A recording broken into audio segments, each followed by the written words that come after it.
On est BG, c'est parti, on commence.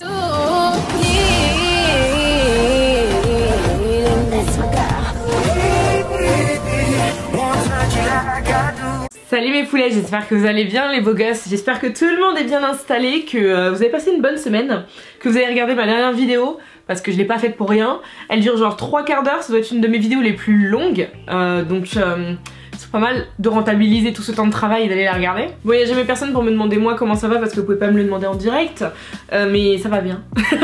Aujourd'hui j'ai tourné pour un podcast de la marque de CBD française qui s'appelle Tilio. J'ai hâte de vous partager ça, ça va être trop cool. J'ai trop hâte parce que la conversation elle était vraiment super top, c'était grave intéressant et je sais que ça va vous intéresser. De toute manière quand ce sera publié, je vous ferai un petit clin d'œil histoire que vous sachiez tout ça. Mais donc aujourd'hui, on est là pour parler d'un sujet qui me tient à cœur parce que c'est un sujet que je vis, si je peux dire ça ainsi, en mauvais français. Et donc je me suis dit ça pourrait pas mal d'en parler et il y a 2-3 d'entre vous qui m'ont demandé si justement je pouvais en parler par rapport à une actu sur laquelle on va revenir. Mais avant tout, je vais quand même remercier et passer un gros big up au partenaire du jour. Restez là, ne fuyez pas du tout. Le partenaire du jour c'est donc Burga. Burga qui est une marque qui va vous proposer plein d'accessoires pour les téléphones, pour les ordis, pour en fait tout, vous savez, votre petite électronique comme ça. Et entre autres, moi j'ai reçu leur super belle coque qui sont vraiment canon. Alors je vais prendre ma lumière en même temps histoire de vous faire suivre. Vous la voyez juste là, elle est hyper canon, j'aime trop. En plus comme vous voyez, on est sur des très résistantes, maintenant elle a du mal à parler. Là c'est sur la collection qui s'appelle Elite. Ça arrive en fait dans cette boîte là qui est comme ça et c'est genre trop canon. Donc là on est sur la collection Elite par rapport aux autres qui sont un peu plus classiques qui arrivent donc dans ces étuis là. J'ai choisi donc cet imprimé là que je trouvais trop canon, il fait très 70s. En vrai le deuxième aussi il fait très 70s mais lui c'est dans des tons assez roses. Et ici on était dans des tons assez jaunes. Alors entre les deux, je vous avoue, j'ai testé et je suis un être humain qui fait beaucoup tomber son téléphone.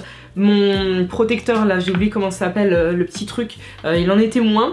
Elles sont ultra résistantes et j'irai beaucoup plus vers les élites, même si les autres sont très bien. Elles sont vraiment très bien. Elles sont vraiment super cool et en plus vous verrez sur le site il y a plein de modèles.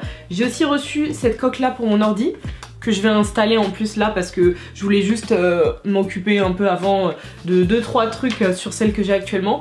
Mais alors cette coque là, les gars, c'est mon coup de cœur. Gros hasard en plus, vraiment je ne vous mens pas, gros hasard.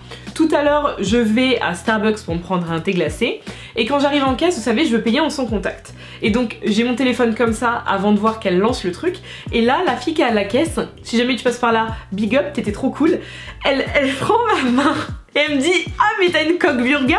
Et j'étais là en mode « Tu connais la marque ?» Parce que moi je ne connaissais pas la marque avant qu'il me contacte justement. Et donc elle est là en mode punaise, j'hésite depuis et c'est la première fois que je la vois en vrai et avec le doré. Alors je vais vous montrer. Vous voyez le doré autour de là où il y a les trucs, les lentilles. Et elle me dit avec le doré mais ça rend trop bien, super canon. Et je lui dis franchement que déjà je les trouvais vraiment canon sur le site mais qu'en vrai elles étaient 10 000 fois mieux. Donc là, collection Elite, moi. Et bien entendu, en barre d'infos vous allez trouver toutes les infos avec un lien justement vers le site de Burga. Et il y a le code DERINGTIA qui vous donne 15% de réduction les gars si jamais vous avez envie d'un peu craquer, de vous faire plaisir et d'avoir une coque aussi canon que la mienne et qui en plus vraiment ces coques qui vous savez elles remontent un peu au niveau de l'écran, le téléphone qui tombe est protégé, ça on aime beaucoup. Bon aujourd'hui vous avez vu là je suis pas pimpée, je suis en n'importe quoi en plus, j'ai fait du vélo là en rentrant de mon rendez-vous.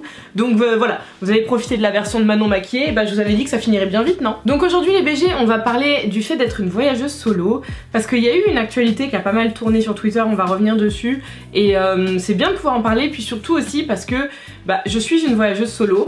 C'est quelque chose que j'ai choisi depuis quelques années en fait déjà de voyager solo parce que déjà dans un premier temps t'as les personnes qui te disent qu'elles n'ont pas le temps et c'est normal parce que je travaille à mon compte mais on n'a pas donc les mêmes vacances, on peut pas poser quand on veut et t'as aussi bah des fois tout simplement tu peux ne pas être d'accord sur la destination donc toi tu veux absolument aller découvrir je sais pas la Bosnie et les autres ils veulent pas tu vois. Donc voyager solo bah ça a été mon option et franchement je crois que c'est une des meilleures décisions que j'ai pu prendre parce que tu découvres tout d'une autre manière. Mais on va donc revenir sur cette actualité dont je vous parlais parce que c'est beaucoup plus sérieux et justement c'est tout l'autre côté parce que voyager en solo ça fait du bien, tu te découvres, tu prends du temps pour toi, tu n'écoutes que toi, tu fais les choses à ta manière et là-dessus c'est vraiment top, franchement c'est vraiment top. Mais il y a le fait d'être une femme qu'il faut prendre en compte. Parce que le monde il est pas rose, les gens ils sont pas tous bien intentionnés.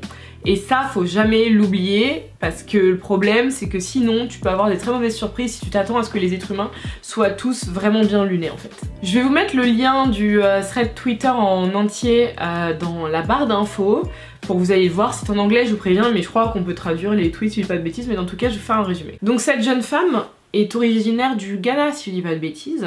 Elle a à peu près mon âge. Et donc elle était partie en vacances à Zanzibar il y a 1 ou 2 ans pour son anniversaire en solo. En fait c'est un voyage qu'elle voulait s'offrir à elle-même, c'était son cadeau d'anniversaire, parce que donc elle avait passé son anniversaire sur place, mais c'était donc son cadeau d'anniversaire à elle-même. En parlant de Zanzibar, il y en a certains ici qui savent que j'y étais allée en vacances l'an dernier. Il y a enfin la vidéo vlog documentaire qui va finir par arriver, je suis désolée mais bref. Mais donc ce qui fait qu'elle s'y est rendue en solo, et elle a résidé dans un hôtel dont j'ai totalement oublié le nom, mais vous verrez tout dans son thread, qui se situe dans la ville de Nungwi. Nungwi, j'y suis passée, de toute manière vous verrez dans ma vidéo à un moment j'en parle. C'est une zone qui est vraiment au bord de l'eau, c'est une ville qui est tout au bord de l'eau, des très grandes plages, il y a pas mal de restaurants, de beach clubs et tout ça. Elle racontait que son anniversaire était au jour numéro 2 ou numéro 3 si je dis pas de bêtises. Ce qui s'est passé c'est que le premier soir quand elle est arrivée il était assez tard, elle est allée manger au resto de l'hôtel, elle s'est couchée, elle était éclatée et donc voilà. Le lendemain elle s'est dit ok je vais un peu prendre mes marques avant mon anniversaire. Donc elle a fait le tour un peu au niveau de la ville, de la plage. De toute manière, Nungwi, la ville est très petite. C'est vraiment le côté de la plage qui est important pour les touristes là-bas. Et il y a aussi des centres de conservation des tortues marines pour après les relâcher et tout ça. C'est vraiment les trucs à Nungwi. La ville n'est vraiment pas grande. C'est même limite un petit village, tu vois. Donc elle a fait un tour, puis elle a aussi fait un tour de tout le complexe de l'hôtel, qui est un gros complexe, pour un peu découvrir tout ce qu'il y avait. Et entre autres, elle a rencontré un jeune couple de Russes, dont Alex, le jeune homme, surtout lui dont on avait besoin dans l'histoire. J'ai même oublié le nom de la jeune femme, mais c'est Alex de toute manière dont on aura besoin. Donc elle les a rencontrés, ils ont expliqué qu'ils sont là depuis un certain temps, ils commencent un peu à connaître les lieux. Si elle a besoin du moindre conseil, de pas hésiter, parce qu'en plus ils avaient genre le même âge, que comme ça si elle veut sortir avec des gens, ça peut être l'option. Donc elle les a remerciés, elle a pris leur numéro et elle a continué sa journée, ils ont continué à l'heure. Le soir vient, elle va se coucher, donc porte bloquée, tout, elle va se coucher et elle explique qu'à un moment, elle savait pas si elle était à demi entre un rêve ou entre la réalité. Et en fait quand elle ouvre les yeux, elle sent qu'il y a une main qui touche sa poitrine, qui attrape sa poitrine. Sauf que bien sûr elle est là toute seule, tu vois, elle a dormi seule, la porte est bloquée, donc elle s'est dit ouais le rêve il est chelou, on dirait la réalité mais le rêve il est chelou. Vous savez très bien comment c'est quand vous émergez un peu et que en fait vous savez toujours pas entre le rêve et la réalité où est-ce que vous êtes situé. Alors trigger warning pardon pour ce qui va venir maintenant, mais donc elle explique que quand elle est ressortie un peu des vapes et que là elle commençait un peu à avoir les idées un peu plus claires, elle sent dans sa main, vous savez elle était un peu allongée, sa main elle est un peu comme ça, elle sent l'entrejambe d'un homme. Vous savez ce qu'il y a entre les jambes d'un homme, je vais pas dire le mot pour pas être traqué par YouTube les gars, ok? Elle le sent entre ses mains et genre quelqu'un qui bande, tu vois. Et donc elle a dit là automatiquement elle s'est réveillée, vraiment, d'un seul coup parce qu'elle s'est dit non non attends gros c'est chelou, j'ai l'impression que c'est la réalité. Et c'était la réalité, il y avait un homme dans son lit derrière elle qui était donc en train de l'agresser sexuellement. Et elle explique en fait, déjà t'as 1000 questions qui se passent dans ta tête et c'est normal, déjà comment la personne elle est rentrée, la porte elle est bloquée, enfin bref. Mais surtout, est-ce que je vais mourir aujourd'hui? Et elle a dit que tu sais elle était passée à minuit et que donc le jour 3 comme j'ai dit son anniversaire. Donc surtout est-ce que je vais mourir le jour de mon anniversaire, qu'est-ce qu'on va me faire le jour de mon anniversaire? Et elle explique que donc elle a essayé de commencer à crier mais que directement la personne elle a calé sa main pour la faire taire et tout, et que le monsieur parlait pas très bien anglais en fait, il lui disait des trucs genre baby ou je sais pas quoi, mais elle sentait un accent très fort, donc très sûrement en fait un accent tanzanien tu vois, avec le swahili, il y a de l'anglais modifié et tout, mais tu sens l'accent derrière. Donc elle explique après ça que elle a tenté de réfléchir et elle a eu une super bonne idée, c'est qu'au moment où elle a réussi à mordre la main je crois de la personne pour enlever qu'elle pouvait parler, elle a dit en gros qu'elle avait le sida. Donc c'est faux, mais elle voulait lui faire croire ça pour qu'il ne la touche pas, pour qu'il ait peur et qu'il arrête tout. Donc ce sur quoi, il y a eu un gros laps de temps quand même entre tout ça, moi je vous la fais plus courte pour que vous ayez tout le truc, mais ce sur quoi elle explique que donc il lui a dit qu'il allait chercher un préservatif mais qu'il reviendrait. Je sais qu'il y a pas mal de personnes qui considèrent que ça peut être normal de faire ce genre de choses là à autrui. Hein. Mais donc il lui a dit ça et elle s'est dit là c'était sa chance. Ce qu'elle a fait, c'est qu'elle s'est enfermée dans la salle de bain, elle a pris son téléphone et elle a pris quelque chose qui pouvait lui servir d'arme. Si je me souviens bien, elle a dit c'était son fer à lisser ou un truc comme ça, donc quelque chose qui soit quand même assez lourd et qui puisse frapper quelqu'un. Elle s'est bloquée dans la salle de bain et qu'à partir de là elle a envoyé des messages à ses amis, mais le problème c'est qu'avec le décalage horaire et tout, les gens dormaient, il n'y avait pas de réponse ou je sais pas quoi. Et Claire de Génie, elle avait le contact des Russes, elle a commencé à essayer de les contacter, mais vu qu'il était tard, bah ils étaient eux-mêmes en train de dormir. Sauf que là elle s'est dit, il faut absolument que je puisse partir, il faut que je puisse sortir. Elle a essayé d'envoyer des messages au monsieur qui s'était occupé de sa réservation pour l'hôtel, je sais pas s'il travaillait pour l'hôtel ou autre. Pas de réponse, les gens dormaient sûrement. Elle a essayé d'appeler la réception, vous savez, sur Google, il y a le numéro des trucs, elle a essayé d'appeler, personne n'a décroché à plusieurs reprises. Le cauchemar en fait, tu vois pas de solution. Au bout d'un moment, elle entendait pas de bruit, donc elle s'est dit, c'est maintenant ou jamais. Il n'y a pas de bruit, il est pas revenu, peut-être il est déjà revenu, j'en sais rien, mais c'est maintenant ou jamais. Elle avait de la chance, il y avait personne. Elle a taillé, elle a commencé à se cacher dans des buissons parce qu'en fait, quand elle arrive au niveau de la piscine, qui la sépare de la chambre des Russes dont elle connaissait la localisation, le problème c'est qu'il y a 2 hommes de la sécurité. Dans un premier temps, vous pouvez penser, il y a des hommes de la sécurité, bah je vais aller les voir et je vais leur expliquer. Le problème c'est que la personne a réussi à ouvrir sa porte. Et elle sait toujours pas qui est cette personne. Ça se trouve c'est un des 2 types qui est assis au bord de la piscine, tu vois. Ça se trouve c'est un de leurs collègues et ils vont le couvrir. Ça se trouve tu ne sais pas du tout, il y a un trafic humain ou je sais pas quoi qui est fait dans l'hôtel et tout le monde est de mèche, tu n'en sais rien. Dans ces moments-là, tu n'as que des ennemis quasiment. Donc elle explique qu'elle a dû se terrer, y aller en rampant pour en fait faire tout le tour, comme un animal sauvage dans les buissons, elle l'écrivait, pour arriver jusqu'à la chambre des Russes qui heureusement lui ont ouvert et on dit que donc bah il faudra aller à la réception. Donc c'est Alex, le mec qui a dit il faut aller à la réception pour trouver quelqu'un obligatoirement. Ils arrivent à la réception, il y a personne, ce qui est pas normal, tu vois, qu'il y a absolument personne, genre il y a personne excepté les 2 gars de la sécurité et là le problème c'est que tu sais pas à qui te fier, tu vois. Donc elle a passé la nuit avec les Russes, très tôt le matin elle retourne à la réception où elle a attendu genre pendant 2 heures avant que quelqu'un pointe son nez et où on lui explique en fait, déjà les gens ont pris ça avec une nonchalance dégueulasse par rapport à la situation, mais on lui explique que donc bah faut voir ça avec la police, tu vois, parce que eux en vrai ils peuvent rien faire. Donc déjà t'es là en mode waouh, le soutien psychologique pour une victime, les gars c'est ouf hein. Donc après ça elle va à la police, bon j'ai jamais eu affaire à la police tanzanienne, mais je veux bien imaginer quel genre de police c'est quand je sais très bien comment on est corrompu au niveau de la police en Afrique et comment très souvent ils travaillent pas comme on voudrait qu'ils travaillent. Mais donc elle a expliqué qu'elle a été hyper mal reçue. Que en gros en fait, ils en avaient rien à foutre, tu vois. Qu'ils ont pris sa déposition, mais donc elle a dû tout écrire, elle a dû tout réécrire, elle tout revivre aussi rapidement, tu vois. Déjà qu'elle a essayé de leur expliquer et que quand elle leur parle en anglais, parce qu'ils parlent anglais hein, en Tanzanie. Ils parlent Swahili, c'est leur langue numéro 1, mais ils parlent quasiment tous anglais. Ou au moins ils se débrouillent vraiment. Et donc quand elle leur expliquait les trucs, eux ils se parlaient entre eux en Swahili. Parce qu'ils savaient qu'elle comprenait pas. Donc déjà t'es dans un irrespect, t'es là en mode gros, enfin... Ok. Elle a dû réécrire tout ce qui s'est passé. Elle a montré sur Twitter, c'est une page recto verso. Elle a tellement écrit, enfin j'aurais pas eu la force après ce qui s'est passé en fait. Et que derrière les mecs... bah, ils allaient rien faire en fait, ils allaient rien faire.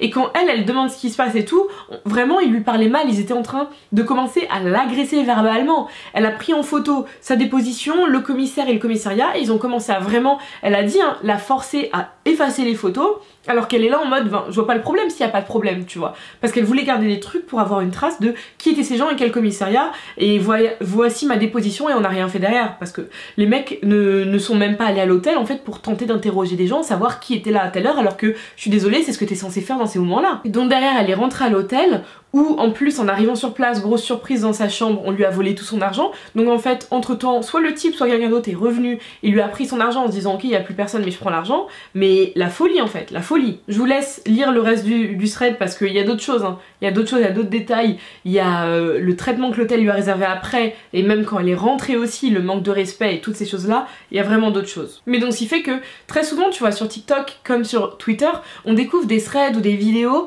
qui soit relatent justement d'un truc hyper horrible qui est arrivé justement à une femme qui voyageait seule, ou justement vous savez des vidéos avec des conseils pour celles qui voyagent seules, parce que justement c'est une réalité que trop de personnes oublient de préciser. C'est bien de dire que vous voyagez seule, mais sauf que voyager seule quand t'es une femme, c'est pas le carnaval de Rio toutes les secondes, hein. J'ai le carnaval de Rio, mais le Brésil c'est une des destinations les moins recommandées pour les femmes qui voyagent seules en plus. Et justement tous ces threads et toutes ces vidéos de conseils sont vraiment à prendre au sérieux. Réellement ils sont à prendre au sérieux. Parce que sans vouloir vous créer de la paranoïa là-dessus mes poulets, faut juste se dire que partout, mais partout, il existe des personnes mal intentionnées qui vont profiter de cette situation pour des abus, quels qu'ils soient, du kidnapping contre une rançon, du trafic d'humains, plein de choses, ou vous rackettez, enfin plein de choses. Plein de choses. Il y a des gens mal intentionnés Partout, quelle que soit la destination, il y a des gens mal intentionnés et il faut toujours garder ça en tête. Pire encore si vous êtes une femme qui voyageait seule. Donc quand même, suite à ça, je tiens à vous donner une bonne liste de mes conseils en tant que voyageuse solo pour vous quand vous allez voyager seule. J'ai pas fait énormément de destinations. J'ai fait des destinations en France, j'ai fait Londres à plein de reprises, j'ai fait New York plusieurs fois seule, j'ai fait quoi d'autre en solo? J'ai fait Dublin en solo, qu'est-ce que j'ai fait d'autre? Je me souviens même plus ce que j'ai fait d'autre en solo. Ah oui, j'ai aussi fait Antalya en Turquie en solo, j'allais oublier. J'ai fait la Suisse en solo, enfin bref, j'ai fait quand même des destinations. C'est sûr que je suis pas allée au fin fond d'un village du Cameroun en solo, j'ai pas fait des montagnes en solo ou je sais pas quoi, mais j'ai quand même fait pas mal de destinations en solo et je pense que je peux déjà avoir pas mal de conseils à vous partager. Première chose qui est importante, renseignez-vous bien sur la zone où vous vous rendez. Quant à la criminalité sur place, comment ça se passe vraiment, quel est le taux de criminalité et surtout face aux femmes en fait. Parce que c'est pas les mêmes criminalités, un mec qui va se faire planter parce qu'ils se sont battus et une femme qui va se faire VIOLER. Parce que c'est une femme. Sur vos réseaux sociaux, ainsi qu'auprès des personnes que vous rencontrez pendant votre voyage, vous ne donnez jamais votre localisation à la minute. Vous avez vu ce qui est arrivé à Kim Kardashian, même si je l'aime pas, ce qui lui était arrivé quand elle s'était fait prendre en otage dans sa chambre d'hôtel à Paris, c'est horrible. En plus, une mère de famille, tu dois voir ta vie défiler, penser à tes enfants et toutes des choses comme ça, tu vois. Donc ne donnez jamais votre localisation à la minute près. Jamais. Vous pouvez la donner à 2 heures près, par exemple, moi c'est ce que je fais très souvent, c'est que quand je vais être en train de manger au restaurant, s'il est midi quand je mange à un resto, je vais publier le resto où j'ai mangé quand je me lève de table. Donc quand je sais que je pars du resto, comme ça on pourra pas me suivre. Ou même des fois je force, hein, je le ferai 1 heure après, où je suis vraiment plus du tout dans la zone du restaurant. N'hésitez jamais à faire ça, c'est pour votre sécurité. Par contre, partagez constamment votre localisation via WhatsApp ou vous savez via iPhone sur les messages avec des gens proches de vous que vous connaissez et qui sont justement dans votre pays d'origine. Comme ça, vous avez quelqu'un qui sait tout le temps où vous êtes et quelqu'un à qui aussi vous donnez des nouvelles assez souvent, qui saura que par exemple si j'ai pas de nouvelles depuis 3-4 heures, c'est qu'il peut peut-être y avoir un problème potentiellement et au moins j'ai sa localisation pour checker si j'ai besoin d'avertir qui que ce soit. Alors, ça c'est une technique qui est tellement bien. Quand vous avez une personne dans l'hôtel, un chauffeur de taxi ou quelqu'un je ne sais pas qui, un serveur et un nain, faites toujours croire à ces gens-là que vous allez rencontrer quelqu'un. Et si possible même que vous rencontrez un homme. Vous rencontrez votre frère, votre cousin, votre meilleur ami, votre mari qui en fait habite sur place et que vous préférez être à l'hôtel parce qu'il a un tout petit appartement, j'en sais rien. Mais vous dites toujours que vous allez rencontrer quelqu'un juste après. Si vous partez de l'hôtel ou je sais pas quoi et que quelqu'un vous parle et tout, mentez. Ah mince, désolé, j'ai un rendez-vous là avec quelqu'un ou je sais pas quoi. Quand vous êtes dans un taxi, un faux appel téléphonique, vous faites croire que vous rejoignez quelqu'un au moment où vous descendez. Faites toujours ça parce que on sait qu'il y a quelqu'un qui vous attend et que donc potentiellement s'il y a quelqu'un qui veut vous kidnapper ou je ne sais quoi, et bah cette personne saura qu'il y a une personne qui vous attend et donc quelqu'un qui peut déclarer votre disparition parce que vous êtes censé être là et que si cette personne n'a pas de nouvelles, c'est qu'il y a un problème, justement. Donc derrière, je vais pas vous dire que ça vous sauvera obligatoirement la vie, mais ça peut vous sauver la vie. Quand vous arrivez à votre logement, que ce soit un Airbnb, un hôtel ou ce que vous voulez, premier réflexe, votre valise ou votre sac, quand vous ouvrez la porte, vous le calez pour la laisser grande ouverte. Juste après ça, vous allez vérifier partout qu'il n'y ait personne. Vous regardez dans la salle de bain, dans les toilettes, dans toutes les pièces qu'il y a, vous regardez derrière les rideaux, vous regardez dans les placards et vous regardez sous les lits. Vous laissez la porte grande ouverte. Pourquoi? Parce que s'il y a quelqu'un, vous pourrez tailler en courant en 2 secondes. Vous fuirez très vite. Alors que si la porte est fermée, il faut ressortir la carte, clé, ce que vous voulez pour ouvrir la porte et donc vous avez perdu toute votre avance. Parce que la personne qui vous attendrait là, bah en fait, elle serait surprise elle-même que vous puissiez fuir aussi vite. Et que vous arrivez donc dans le couloir où potentiellement il y aurait d'autres personnes mais surtout des caméras. Et personnellement, je vous avoue que c'est un check que je fais aussi le soir quand je rentre. Je sais que ça fait très parano, mais le problème c'est que même le personnel de l'hôtel peut commencer à voir que tu es une femme seule et donc te repérer. Il y a plein d'hôtels aux États-Unis, ça tourne tellement des histoires comme ça où il y a du trafic d'humains et où on repère les meufs qui sont seules ou les mecs qui en tout cas n'ont pas l'air de pouvoir trop se défendre physiquement. Donc n'hésitez surtout pas, même le soir en rentrant, moi je le fais très rapidement, avec un objet qui peut me servir d'arme à la main parce qu'on sait jamais. Au moins tu te dis que la personne, il y aura toujours cet effet de surprise. Et l'effet de surprise c'est le plus important, c'est que toi tu t'attends au pire mais elle s'attend pas à ce que toi tu t'attendes au pire. Donc c'est bien, au moins tu es armé. En parlant d'armes justement, dormez toujours avec, soit sur la table de nuit ou juste à côté de votre oreiller, un objet qui peut vous servir d'arme.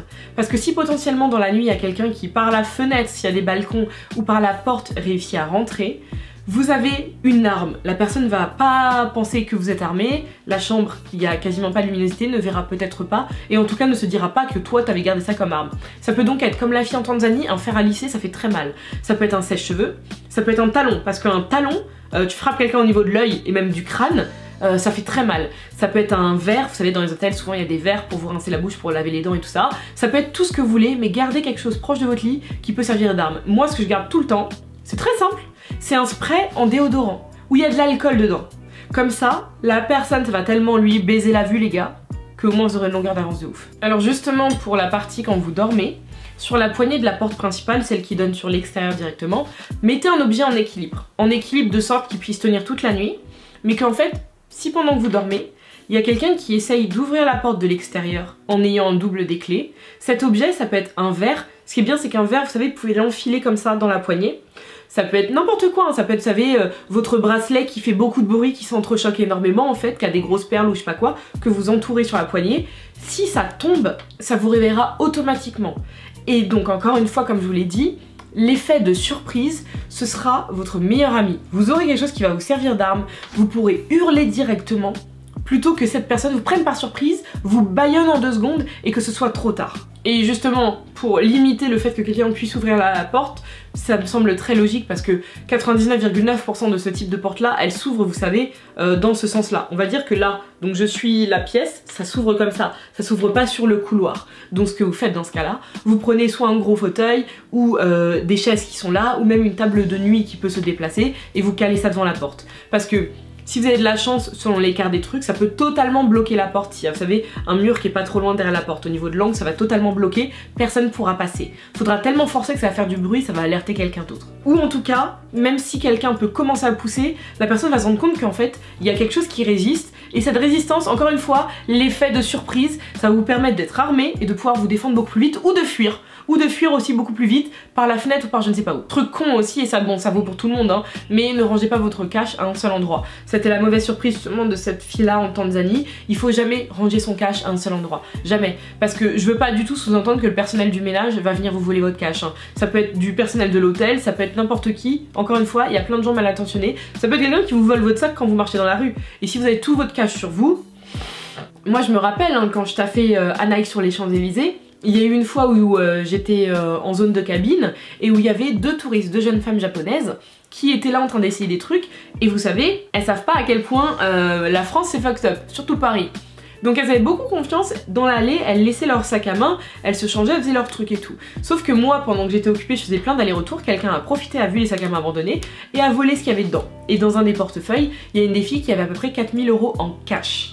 Déjà 4000 € en cash c'est beaucoup sur soi, mais surtout c'était l'argent de toutes les vacances. C'était toute sa thune pour les vacances. Et elle avait quasiment rien sur son compte qui pouvait la dépanner. Elle a explosé en pleurs et c'est tout ce qu'on pouvait faire pour elle en fait. C'est tout ce qu'on pouvait faire, de genre faire une petite tape sur l'épaule en mode je suis désolée tu vois. Faites attention quand vous êtes en vacances, jamais au même endroit. Vous dispersez dans différents sacs à main, vous cachez dans vos chaussures, vous mettez dans vos chaussettes, où vous voulez, mais jamais au même endroit. Bon, je suis désolée parce que cette appli elle est payante, mais elle s'appelle YourSafe. U-R-S-A-F-E. YourSafe. Your en abrégé, U-R, Safe en sécurité. S-A-F-E. Putain, j'ai du mal à le retrouver. Cette application, elle est pas très chère, hein. Je crois que c'est genre 2 balles par mois. Mais elle vous permet donc de pouvoir avoir une liste automatiquement en un seul clic pour appeler n'importe quelle urgence selon le pays où vous êtes. Donc si vous êtes en France, ça va être le 17, le 18, le 15. Aux États-Unis, ça va être 911. En Angleterre, c'est pas 119 ou un truc comme ça, enfin bref. Ça va appeler l'urgence selon votre géolocalisation. Mais en plus de ça, il y a un tracker dans l'appli et vous êtes connecté en fait. Vous envoyez juste un petit code précis et un lien à vos proches et vous êtes connecté en direct. Donc ce qui fait que tout le monde a les infos et vous aussi, vous avez un truc au cas où. Et ça c'est un truc que je fais toujours parce qu'on ne sait jamais, quand je suis dans le métro, quand je suis dans un Uber, quand je suis en train de marcher seule sur le retour dans la rue, je peux avoir ma musique d'un écouteur ou je sais pas quoi, j'ai toujours soit de près le numéro de mon copain, soit des secours ailleurs. Si je suis sur Paris, dans la rue, ça va être celui de mon copain, parce que je sais qu'on est à côté. Si je suis à l'étranger, ça va être des secours selon ce pays-là. Comme ça, s'il y a un Uber où je vois il bloque les portes et commence à prendre une rue qu'il n'est pas censé prendre, bam, j'appelle direct. J'appelle direct parce que moi je suis pas là pour tergiverser. J'appelle direct, comme ça ils sauront directement, et il faut que vous soyez toujours prête. Et ça c'est mon dernier conseil, c'est de toujours rester alerte, c'est de toujours faire attention. Je sais que c'est difficile parce qu'en fait on cultive de la paranoïa de cette manière-là. Sauf que cette paranoïa, si on peut appeler ça ainsi, ça va être votre 6e sens qui va vous empêcher d'avoir des emmerdes. C'est ce qui a fait que pendant tous mes voyages en solo, j'ai jamais eu un problème parce que chaque fois que j'ai pu sentir qu'il y avait une personne un peu bizarre, une personne qui me regardait trop, je savais comment réagir. Dans un métro par exemple, il y a des personnes, vous savez, qui vont rester dans la même rame que vous et vous fixer. Donc tu sais quasiment certainement qu'en fait quand tu vas sortir à ton arrêt, la personne va te suivre et donc t'es dans la merde. Donc moi ce que je faisais quand je suis dans le métro, je fais semblant de décrocher un appel, j'ai une discussion dans la langue du pays, toujours important, ça m'est arrivé une fois à New York ça, j'ai eu une discussion en faisant croire que j'allais rejoindre un de mes potes, je lui disais ah oui ok j'arrive dans 2 stations, attends-moi juste à la sortie. Quand je suis sortie, il y a personne qui m'a suivi. Alors que le mec me semblait ce genre de personne vraiment, il me fixait vraiment comme ça. Depuis le début, tu vois, depuis le début. Et il s'est même rapproché de place, il avait même changé de place à un moment. Donc ce qui fait que c'est des moves comme ça qui vont faire que c'est psychologique. C'est juste psychologique mais ça va aider. Je sais que sur TikTok, il y avait énormément de personnes qui faisaient ça, et ça existe encore, qui créaient en fait leur TikTok en faisant une fausse conversation. Donc ce qui fait que quand vous serez dans le Uber, le taxi ou je ne sais quoi, même dans le métro et tout, qu'il y aura d'autres gens, donc on entendra en fait un peu la voix de la personne et on vous entendra avoir une discussion. Et en fait c'est quelqu'un qui vous rejoindra, enfin il y a tout un scénario. Il y a tout un scénario, vous téléchargez la vidéo et comme ça vous l'avez toujours avec vous et ça donne l'impression qu'il y a un appel en live et qu'il y a quelqu'un qui t'attend en fait, qui t'attend vraiment. Et c'est des trucs comme ça qui vont faire que vous diminuez énormément les risques. Mais donc voilà mes poulettes, je dis mes poulettes parce que bah, c'est surtout adressé aux femmes, mais pour les hommes aussi, parce que je sais que vous connaissez sûrement des meufs qui voyagent seules, qui veulent voyager seules. C'est très beau de voyager seule, c'est vraiment très beau parce que c'est super cool et tu découvres la vie et tu te découvres d'une autre manière, mais il faut se préparer à beaucoup d'éventualités. Déjà en temps normal il faut se préparer à pas mal d'éventualités, mais être une femme seule quand tu voyages c'est un autre délire et j'ai pas envie qu'il vous arrive des merdes. Donc voilà, j'espère que la vidéo elle vous a plu en tout cas. Si c'est le cas vous savez quoi faire, le petit pouce bleu, le petit abonnement, n'hésitez pas à me rejoindre sur Instagram la famille parce que bah, ça fait toujours plaisir et abonnez-vous en fait à Insta ici parce que je sais que vous le faites pas. Donc venez donner du love mince alors. Moi je vous fais de gros bisous et oubliez pas, il y a toutes les descriptions, il y a tout dans ma boîte de description au sujet de Burga. Vous retrouverez tout et avec mon joli code DaringChia pour vos 15% de réduction les beaux gosses. C'est sur un timing réduit hein, donc dans 6 mois c'est finito pipo. Gros bisous et prenez soin de vous. Mouah. Peace guys.